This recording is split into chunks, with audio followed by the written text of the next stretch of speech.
The missing items were strange, but the whispers at night were worse. Then I found his notebook, filled with disturbing drawings of me.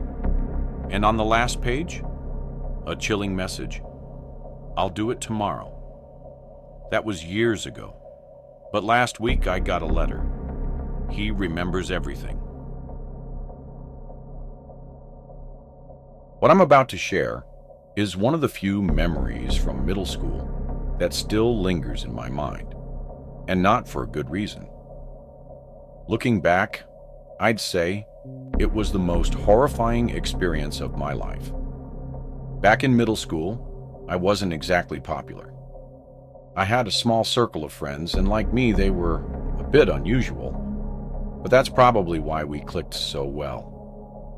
We spent nearly all our time together, drawn to the same interests and hobbies. There were 4 of us: Greg, Jay, Mark, and me. We were inseparable. Back then, it seemed like the 4 of us would last forever. Looking back, though, it was pretty clear that Jay and I were beginning to distance ourselves from Mark and Greg. But that's neither here nor there. One summer, Greg invited the 3 of us on a week-long trip to Maine. Greg's family had a summer home up in Maine, on one of the little islands in Casco Bay. To be completely honest, his family was really secretive about the place, and none of us even knew it existed until he invited us there. His family was strange in general, but that's a story for another time. The drive was long and uncomfortable. I had a runny nose and was sneezing the entire time, which I could tell was really pissing off Greg's dad. He was one of those over-the-top germaphobes, and I got really uncomfortable anytime he'd look at me. Mark and I were also bickering about something stupid, but the 2 of us tended to get into that a lot. We had to drive the car onto a ferry in order to make it to the island. That part was actually really fun. The house was small, but pretty. I remember feeling detached from reality in that house. I can't really explain it. It was like a whole other world on that island. I still feel like it would be easy for a person to get lost in that house, if that makes any sense. The island had a really dreamy feel. Everyone knew each other, and random people on the street would recognize and say hello to Greg when they saw him. We spent most of our time biking around, an activity that never got boring at our age. I'll skip the boring stuff. I don't remember all of it anyway. The second day of the trip, I couldn't find my Barcelona snapback cap anywhere. I was really upset since I was a huge soccer fan, and it was one of the only pieces of merch I had. Greg said he thought I left it on the beach, but I was almost certain I'd brought it back. I remember crying to Greg's dad, who basically told me to get over it and not let something small ruin the trip. So that's what I did. The next day, after a long day of biking around, I realized one of my pins was missing. I had a pen collection at that time, which I brought everywhere. Like I said, weird kid. I couldn't remember whether or not I had taken that specific pen out of my case, but Jay said he remembered seeing me holding it on my bike. I was devastated. To me, losing a pen was the equivalent of losing a limb. That's how serious I was about them. I refused to cry again in front of Greg's dad, so I claimed I wasn't feeling well and opted to spend the rest of the evening in bed. I ended up falling asleep really early because of that, so I guess I shouldn't have been surprised when I woke up at 3 a.m. and couldn't fall back asleep. I was rolling around trying to fall back asleep when I picked up on something. I froze for a few seconds to confirm what I was hearing. Someone was whispering, almost inaudibly. I had to focus really hard to even hear it. Was I dreaming? There was no shot. I strained my ears, trying desperately to make out the words, but they were too faint, nothing I could understand. The sound seemed to be coming from Mark's bed, the top bunk across the room, but I couldn't be sure. I lay there, waiting, hoping it would stop, but the whispering continued. For some reason, a deep unease settled over me. I was too afraid to move, too afraid to speak, too afraid to let whoever or whatever it was know that I was awake. Eventually, I forced myself to ignore it, pushing the eerie murmurs to the back of my mind until sleep finally took over. By morning, I tried to brush it off, convincing myself it had been a dream, or my imagination playing tricks on me. I considered asking my friends about it, seeing if one of them had been awake, whispering in the dark. But something told me not to. Later that day, we were outside, messing around with some pointless game, when Mark suddenly said he needed to use the bathroom. He was gone for a while, but that wasn't unusual.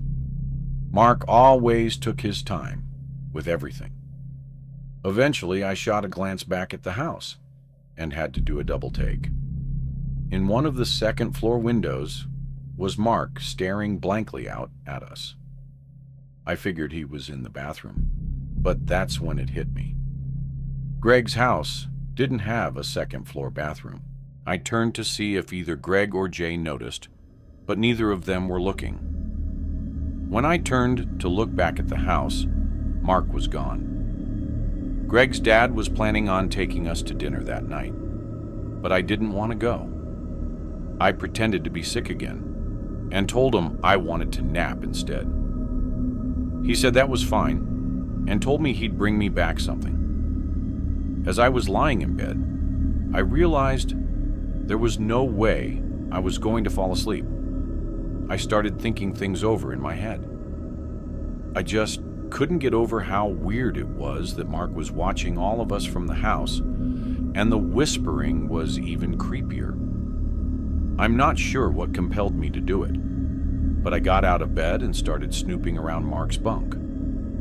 My jaw basically hit the floor when I found my Barcelona cap in his duffel bag. I dug around some more and found a bunch of my personal belongings that I didn't even know were missing. There was a nail clipper my mom had packed for me in there, along with my extra toothbrush, and, most disturbingly, a pair of my underwear. I didn't know what to think. I was about to cry when I noticed something else in the bag, his notebook. Sometimes, even to this day, I still regret picking up that notebook. My middle school brain was not prepared for what was in there. It was completely filled with drawings, pencil drawings, some sketched so aggressively that there were holes in some of the pages. There were drawings of monsters, creatures, and things out of nightmares. There were really disturbing acts of violence drawn in there. People getting run over by cars, stabbed, mutilated, tortured. It was sick, worse than sick. It was demonic. There was honest-to-God demonic shit in there. There were drawings of me in there. The image that was never and will never leave my brain is a drawing of me on a cross with my legs missing. The last few pages were basically all of me, and one of the pages was just my name, scribbled 100 times.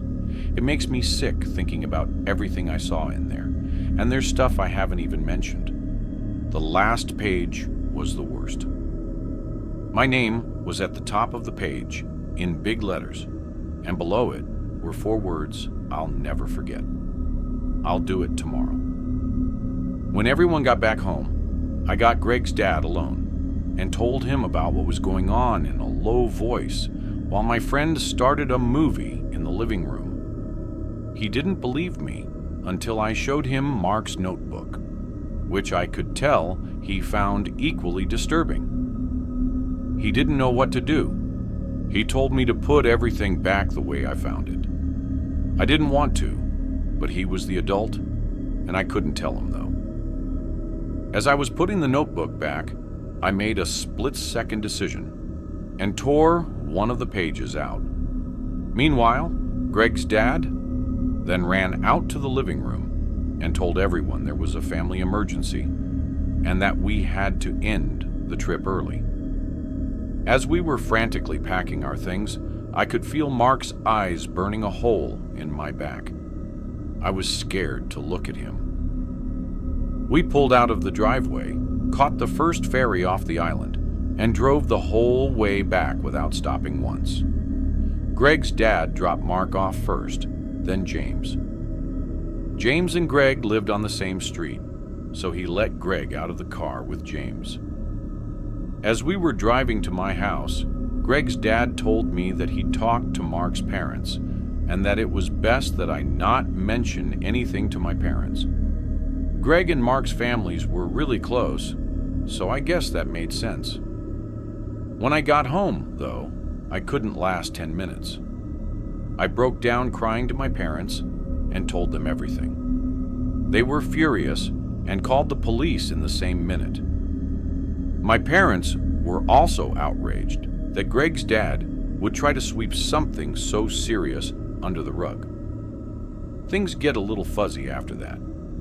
I remember crying again while telling the police what happened. When they asked for proof, I was able to show them the page I ripped out of Mark's notebook. Apparently, that was enough. The police obtained a warrant and actually found the notebook. My items were all returned except for my pen, which the police were never able to find. My parents didn't tell me much about how things went, but I never saw Mark again. His family moved, and he never showed up to school again. I never hung out with Greg again either. The reason I'm sharing this now is because just last week, an anonymous letter arrived in my mailbox. Inside was a single piece of paper with 4 chilling words. I remember everything. And wrapped within the envelope, the very same pen Mark had stolen from me all those years ago. I have no idea how he tracked down my address or why he chose now to resurface. The thought of him knowing where I live is enough to make my skin crawl. I'm seriously considering moving. If anyone has advice on what I should do, I'm all ears. But first, did you know that 98% of people who watch my videos aren't subscribed? That means you. And yes, I am speaking specifically to you. Probably aren't. So now would be a great time to leave a like on the video and subscribe. Anyhow, this story is fresh in my mind since it literally happened last week as I'm writing this. My extended family is odd. Okay? I won't get into it, but basically everyone is either a gun nut, avid hunter, or both. Most families go on vacation in the summer. Mine tends to go around wintertime. We don't go on typical vacations though. Every season, the adults chip in and rent a house for a week in some random location, usually in the woods. This time around, it was a cabin in Vermont. I say cabin, but it was more like a castle. It had to be to accommodate all of us. Now comes the strange part. We play a lot of weird games as a family. Most of them involve shooting to some capacity. Here's the weirdest one. On the second to last night, all the adults gear up in warm clothing and venture outside into the woods for a massive game of laser tag. I know how ridiculous this sounds. Believe me, I'm no stranger to people walking out of my life because of my family. The winner every year gets to claim a pretty decent prize pot and a ton of bragging rights. Plus, we played with this really cool industrial grade set my Uncle Lucien made.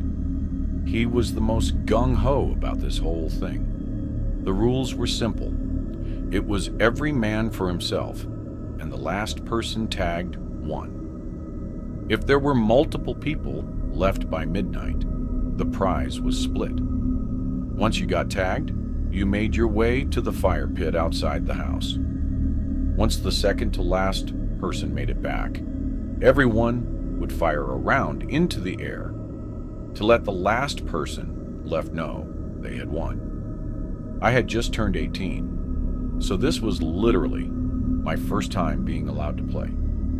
I'd be lying if I told you I wasn't psyched to play, not even for the money, but just because it seemed fun. As we were about to make our way outside, Lucian made sure we all knew how the equipment worked and where to keep our markers so the game would be fair. Then he told all of us to set a 10-minute timer on our phones so we'd know when to begin. Then, without warning, he turned and sprinted into the woods like he was running a track race. My relatives followed suit, spreading in all directions. I noticed that most of them had run uphill, so I figured going downhill would give me a better shot at lasting longer. It was dark, but the snow on the ground made things pretty visible. I can't remember how many of us were playing, but it was a lot. At least 10 of my cousins, and a couple sets of parents, including mine. Our family's pretty huge. After venturing deep into the forest, I found a little perch where I could see decently far up the hill, so I figured I'd wait there and catch my breath. I sat there for a decent while, trying to think of what to do. I figured if I kept walking adjacent to the slope, I could eventually work my way upwards and maybe flank whoever was still up there. So that's what I did. I must have walked along the slope to the left for 15 minutes straight, putting as much distance between me and the house as possible. Time really wasn't an issue, as there were still about 2 hours until midnight. I started walking up the slope. Just then, I heard a very faint crunching sound over my left shoulder in the direction facing opposite my uncle's house. I jumped behind the nearest tree, praying whoever it was couldn't get a clean shot off. After a few seconds, I looked in the direction of the sound, but didn't see anything. And then, after straining my eyes, I saw a very faint, almost unnoticeable trail of footprints way off in the distance. They led to a thick tree about 15 yards behind me. There was someone standing behind that tree. I was positive of it, and then it hit me. Why hadn't they just tagged me? I was clearly out in the open, oblivious to their presence, and they were clearly trying to sneak up on me. I started running up the hill, hoping to get out of range before they could get a shot off. I was just about to continue back to the right, towards the house, when I noticed something. Further off to the left was another set of footprints. This one was weird, though. It started from deeper in the woods, came towards me, and looped back into the forest. Had someone been outflanking even me, they would have had to walk further into the woods than I had, which I found pretty hard to believe. Before I could keep thinking, I heard something from the slope I had just run up.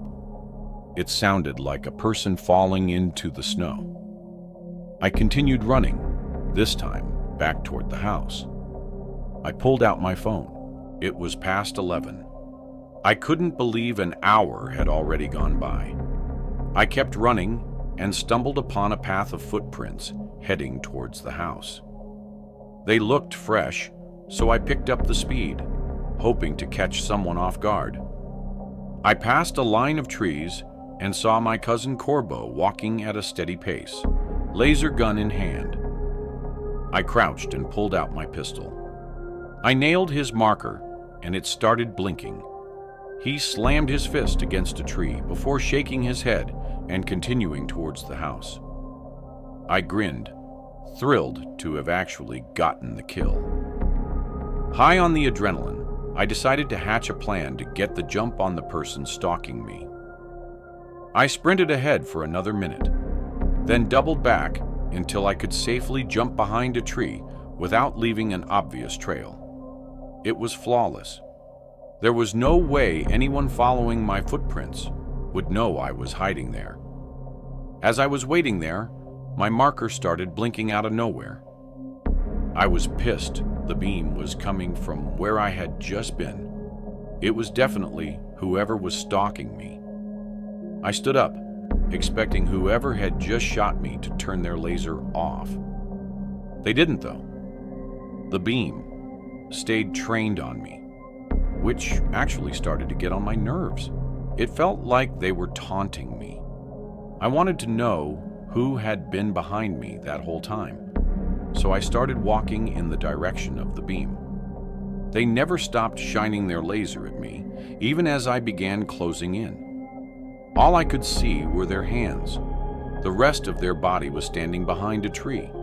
Just then, I heard a bunch of gunshots sound off behind me, making me jump. I froze. Impossible. I must have won. Corbo must have been the final kill. But then who in the world killed me? I kept staring at the thin beam of light that was still pointing at me, and then the person holding the laser gun stepped out from behind the tree. It was a stranger. Even worse, there were two of them standing side by side. Just then, I heard a crunch from behind me. I whipped my head around to see a man in a ski mask, holding a trash bag in one hand and a knife in the other. He noticed me staring at him and started sprinting toward me. I ran, ditching my gear and screaming at the top of my lungs. I could hear all three of them chasing me, yelling things that I didn't even think were English. I zipped past the trees and ran as fast as I could through the snow, praying to God I didn't trip. They were gaining on me. I didn't want to turn around, but I knew they were right on my heels. Finally, I could see the lights of the house in the distance. I kept screaming and running, feeling my legs starting to give out. I was so close to the clearing, and that's when I saw Lucian sprinting toward me, hunting rifle in hand. He aimed above my head and fired 3 shots into the air. I heard whoever was behind me trip before running back into the woods. I collapsed at Lucian's feet, desperate for air. I literally passed out from exhaustion right there in the snow. The next morning was rough.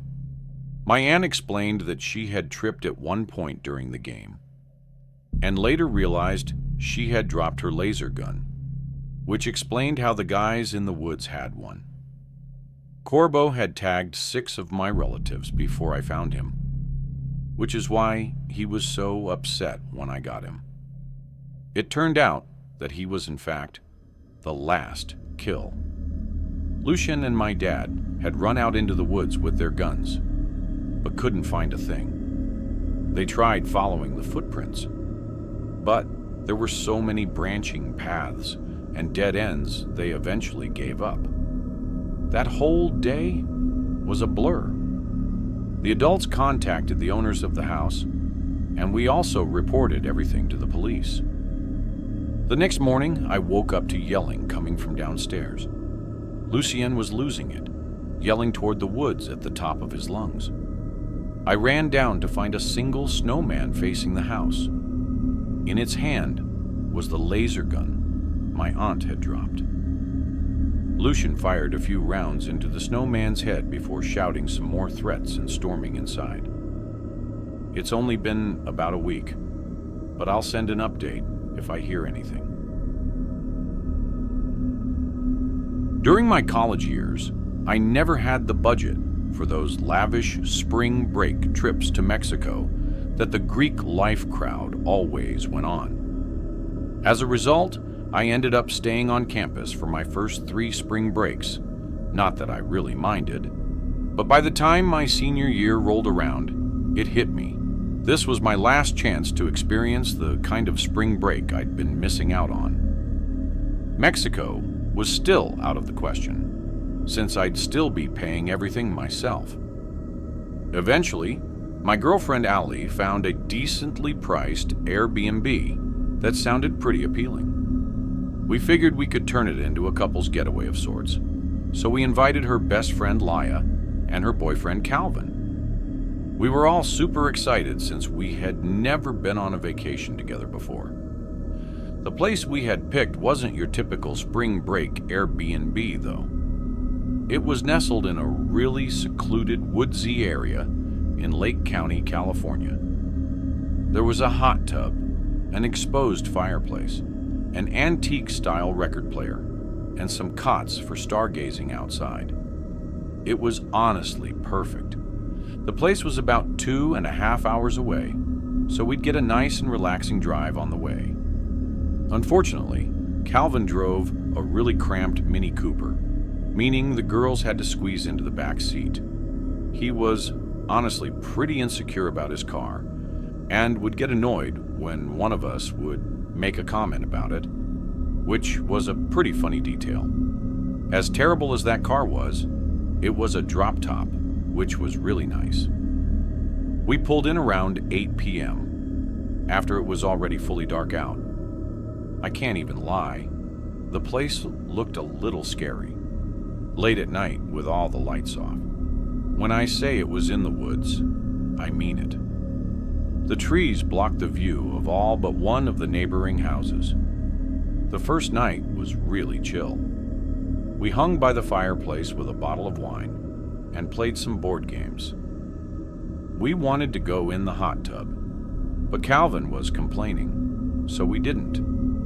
He was honestly being pretty pouty for some reason, but we all just assumed there was something on his mind. The next night was better. We convinced Calvin to join us in the hot tub for some drinking games. The hot tub was connected to the back of the house, but inside its own little room, the walls of which were just screens. We were playing Never Have I Ever, with some music blasting, having a lot of fun. We were all more than a little buzzed at that point, and just then, though, a flash of bright light lit up the spa room. If it had been raining, we would have assumed it was lightning. That's how bright it was. I quickly turned the music off. The four of us stared at each other, nervous to say anything. I quietly got out of the hot tub and made my way from the spa room to the back deck. I looked out into the woods, but it was too dark to see anything. Out of nowhere, I started hearing a clicking sound coming from the woods. A few seconds later, I heard another one from a different direction, and then a whistling sound started up. The sounds kept coming, clicking and whistling from too many directions to keep track of. I yelled for Calvin and the girls to run inside, and I followed them into the house. The four of us huddled in the living room, not sure of what to do. I thought maybe it was a dumb prank or someone messing with us, which is why we didn't call the police right away. A few minutes later, though, someone started banging on the front door. The girls were hysterical, so I told Calvin to call the police while I grabbed the biggest knife in the kitchen, ready to protect everyone, should it come to that. I yelled in a deep voice that I had a gun, which was obviously just a bluff. The banging stopped. Calvin said the police were on the way, but out there in the middle of nowhere, they could have been miles from us. We waited in silence for a few minutes. It was the tensest moment of my life, just when we thought the nightmare was over. One of the living room windows shattered. Someone had thrown a massive rock through it. The girls screamed, and I told everyone to run upstairs and lock the door. I stayed downstairs, bracing myself for a fight. By some miracle, no one came charging through the window. Eventually, I ran over to inspect the window and noticed there was a piece of paper taped to the rock that had been thrown. Scribbled in black ink were the words, "Go away, you shouldn't be here." The police arrived shortly after and did a thorough search of the property. They, of course, found nothing. We weren't sticking around to wait for them, though. We were packed up and out of there that night. The Airbnb hosts actually ended up giving us a refund, although they refused to talk about the situation.